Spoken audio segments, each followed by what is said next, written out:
اے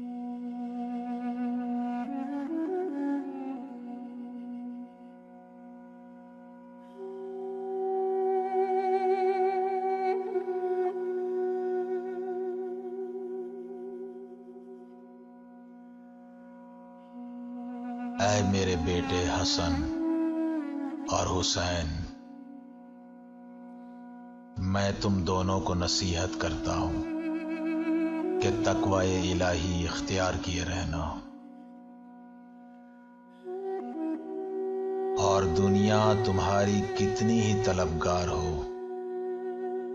تم دنیا کے طلبگار نہ بننا، اور دنیا کی جس چیز سے تمہیں محروم کر دیا جائے اس کا غم نہ کرنا۔ جو کہو حق کی حمایت میں کہو، اور جو عمل کرو اجر الہی کے لیے کرو۔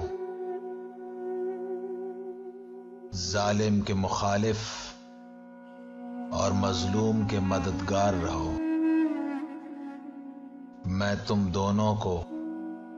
اور اپنی تمام اولاد کو اور اپنے کنبہ کو اور جس کے پاس بھی یہ میری تحریر پہنچے وصیت کرتا ہوں کہ اللہ کا تقوی اختیار کرنا، اپنے ہر کام میں نظم و ضبط کا خیال رکھیں، اپنے باہمی تعلقات درست رکھیں، کیونکہ میں نے تمہارے نانا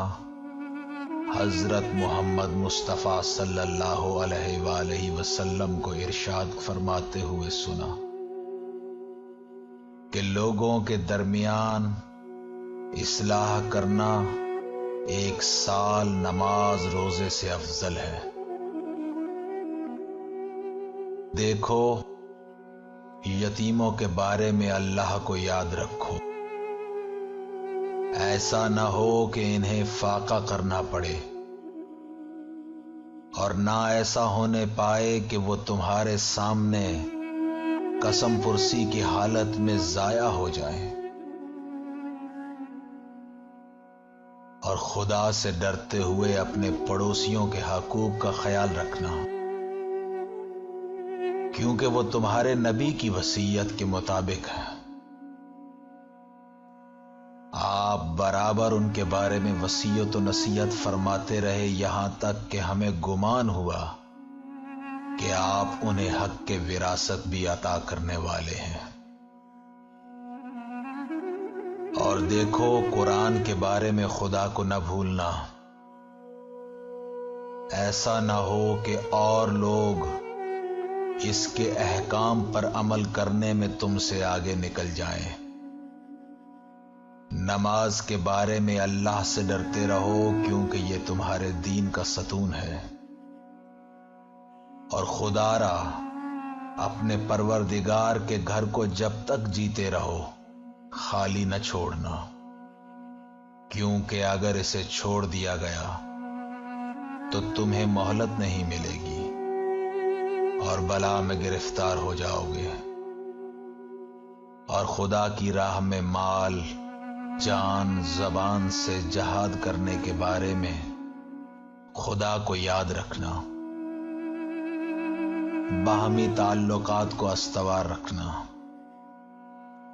اور آپس کی داد و دہش میں فرق نہ آنے دینا، اور خبردار، نہ ایک دوسرے سے پیٹ پھیرنا، نہ ایک دوسرے سے الگ رہنا، امر بالمعروف اور نہی عن المنکر کو ترک نہ کرنا، ورنہ بد کردار لوگ تم پر مسلط کر دیے جائیں گے، پھر دعائیں بھی مانگو گے تو قبول نہیں ہوں گی۔ اے اولاد ابو مطلب، خبردار، ایسا ہرگز نہ ہونے پائے کہ میرے قتل کا بدلہ لینے کے لیے تم مسلمانوں کے خون سے ہولی کھیلنے لگو کہ امیر المومنین قتل کر دیے گئے۔ یاد رہے کہ میرے قصاص کے طور پر صرف میرے قاتل کو ہی قتل کرنا، اس کی ضربت سے اگر میری موت واقع ہو جائے تو قاتل کو ایک ضربت کے بدلے ایک ہی ضربت لگانا، اور دیکھو اس شخص کی لاش مصلح نہ کی جائے، اس کی لاش کی بے حرمتی نہ کی جائے، کیونکہ میں نے رسول خدا صلی اللہ علیہ وآلہ وسلم کو فرماتے ہوئے سنا ہے کہ خبردار کسی لاش کی بے حرمتی نہ کرنا، اگرچہ کاٹنے والا کتا ہی کیوں نہ ہو۔ اے میرے بیٹے حسن،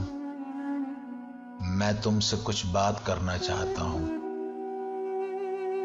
آج کی رات میری عمر کی آخری رات ہے۔ جب میرا انتقال ہو جائے تو مجھے اپنے ہاتھوں سے غسل دینا اور کفن پہنانا، اور تم خود میرے کفن و دفن کا انتظام کرنا اور میری نماز جنازہ پڑھانا، اور رات کی تاریکی میں شہر کوفہ سے دور پوشیدہ طور پر مجھے دفن کرنا، تاکہ کسی کو اس کی خبر نہ ہونے پائے۔